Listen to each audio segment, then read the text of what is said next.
Simak pernyataan dari Netanyahu berikut ini. Jika hati kalian masih keras, ya sudah. אני שומע גם עכשיו את האמירות שנאפשר את שיקום עזה לפני הפירוז. זה לא יקרה. אני שומע שנכניס חיילים טורקים וחיילים קטרים לעזה. גם זה לא יקרה. אני שומע שאני אאפשר הקמת מדינה פלסטינית בעזה. זה לא קרה וזה לא יקרה. אני חושב שכולכם יודעים שמי שעצר הקמת מדינה פלסטינית שוב ושוב זה אני, יחד עם חבריי בממשלות שעמדתי בראשן. גם היום וגם מחר לא נאפשר זאת. ישראל תשלוט ביטחונית בכל המרחב מהירדן ועד הים, וזה נכון גם לגבי רצועת עזה. Gimana? Kurang jelas?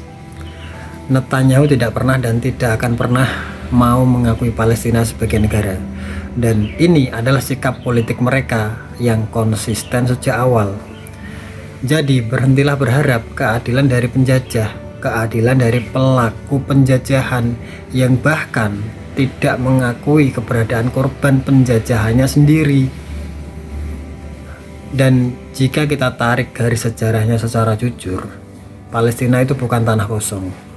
Sebelum tahun 1948, Palestina adalah wilayah yang dihuni rakyat Arab Palestina selama ratusan tahun. Mereka punya rumah, mereka punya ladang, mereka punya sekolah, mereka punya masjid, dan kehidupan yang normal. Lalu datang proyek Zionisme politik yang didukung oleh Inggris melalui deklarasi Balfour tahun 1917 yang menjanjikan tanah Palestina kepada Yahudi Eropa, tanah yang bukan milik Inggris dan bukan tanah mereka, bukan hak mereka. Dan lanjut tahun 1948 dengan dukungan Barat, Israel diproklamasikan.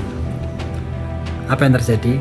Ratusan ribu rakyat Palestina diusir, desa-desa dihancurkan, rumah-rumah dirampas. Dan ini dikenal sebagai peristiwa Nakba. Dan sejak saat itu pendudukan tidak pernah benar-benar berhenti. Tahun 1967 Israel kembali merebut tepi barat Gaza dan Yerusalem Timur. Dan sampai hari ini tanah Palestina terus dicaplok melalui pemukiman ilegal, blokade, kekerasan militer. Netanyahu dan rezim Zionis itu dengan terang-terangan menyatakan bahwa seluruh wilayah dari Sungai Yordan sampai Laut Mediterania itu adalah miliknya Israel. Artinya apa? Artinya Palestina sudah dihapus dari peta.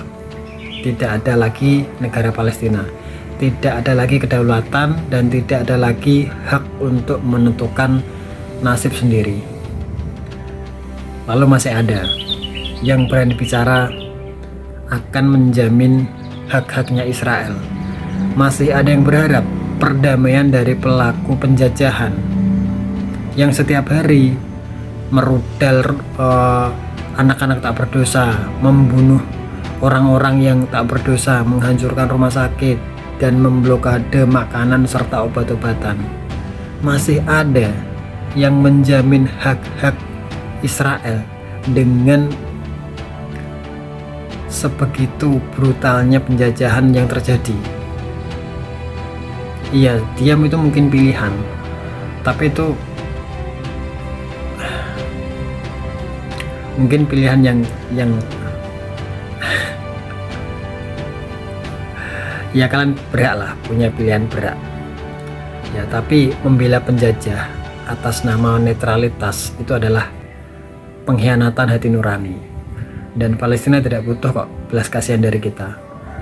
Palestina itu butuh keadilan, dan keadilan tidak akan pernah lahir dari tangan-tangan penjajah yang penuh darah. Ya, semoga bisa mengedukasi.